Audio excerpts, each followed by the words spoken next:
पुणे जिल्ह्यामधल्या फुरसुंगी नगर परिषदेसाठी थोड्याच वेळात मतदानाला सुरुवात होते। खरं तर मतदानाला सुरुवात झालेली असेल, कारण 16 प्रभागातील 32 नगरसेवक पदासाठी आणि 1 नगराध्यक्ष पदासाठी मतदान पार पडतंय। यामुळे या निवडणुकीत कोण बाजी मारणार याकडे सगळ्यांचंच लक्ष लागलंय। फुरसुंगीतून आपल्या प्रतिनिधी शिवानी पांढरे आपल्या सोबत आहे। शिवानी, प्रत्यक्ष मतदानाला सुरुवात झाली आहे का? काय स्थिती आहे?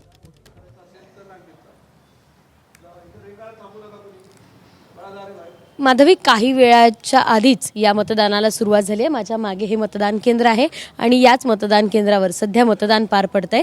16 प्रभागांसाठी 32 नगरसेवक जे आहेत ते आज त्यांचं नशीब आहे ते आजमावणार आहेत आणि 1 नगराध्यक्ष यासाठीच असणार आहे। फुरसुंगी उरळी देवाची नगरपालिका जी आहे ती पहिल्यांदाच या ठिकाणी नगरपालिकेच्या निवडणुका पार पडतायत आणि त्याच्यासाठीची उत्सुकता आहे ती आपल्याला बघायला मिळत आहे। शिवसेना विरुद्ध उद्धव बाळासाहेबांची शिवसेना आणि त्यासोबतच राष्ट्रवादीचे 3ही नगराध्यक्ष आहेत ते या ठिकाणी नशीब आज आजमावणार आहे। काही वेळापूर्वी इथे मतदानाला सुरुवात झाली। अक्षरशः आता थंडी, त्या थंडीत सुद्धा सगळे जे मतदार आहेत ते उत्सुकतेने सकाळीच मतदानाला हजेरी लावत आहेत आणि 32 जे नगरसेवक आहेत ते देखील या सगळ्या मतदानासाठी उत्सुक दिसत आहेत। मतदान सुरू झालंय, संध्याकाळी 5:30 वाजेपर्यंत हे मतदान सुरू असणार आहे। त्यामुळे कोणत्याही प्रकारचा कोणताही वाईट प्रकार, अनुचित प्रकार घडू नये यासाठी पोलीस यंत्रणा आहे ही या सगळ्या उरळी देवाची मध्ये जर आपण बघितलं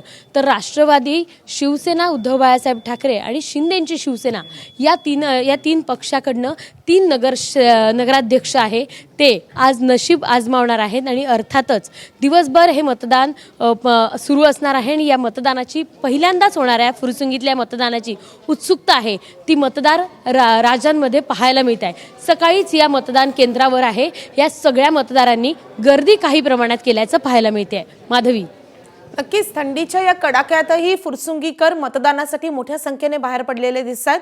दिवसभर या मतदानाला कसा प्रतिसाद मिळतो हे पाहणं महत्त्वाचं असणार आहे। धन्यवाद शिवानी या सगळ्या सविस्तर माहितीसाठी।